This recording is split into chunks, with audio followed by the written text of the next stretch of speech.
IAS try ചെയ്യും. എന്നാ ഞാൻ ഈ IPS എടുത്താ പോരെ? നിനക്കിപ്പോഴുള്ള ദേഷ്യത്തിന് നീ കാക്കി കൂടി അണിഞ്ഞ തെറ്റിന്ന് ഓരോരുത്തരെ നീ എൻകൗണ്ടറിൽ തീർത്തോളെ.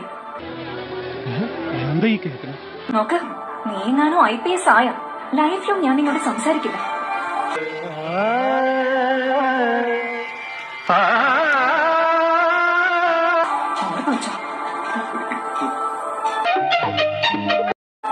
ഞാൻ IAS വേണ്ടി തന്നെ പ്രിപ്പയർ ചെയ്തു. 6 മാർക്ക് കുറഞ്ഞതുകൊണ്ട് IPS സെലക്ഷൻ കിട്ടിയത്. അതുകൊണ്ട് അവൾ എന്നോട് സംസാരിക്കുന്നത് നിർത്തി. ഒരു കോണ്ടാക്റ്റും ഇല്ല. ട്രെയിനിങ് കംപ്ലീറ്റ് ചെയ്ത് വരുമ്പോഴേക്കും അവൾ ആ നാട് വിട്ട് തന്നെ പോയി. It's a great loss. വെറുതെ ചിരിപ്പിക്കരുത്. അയ്യോ അയ്യോ.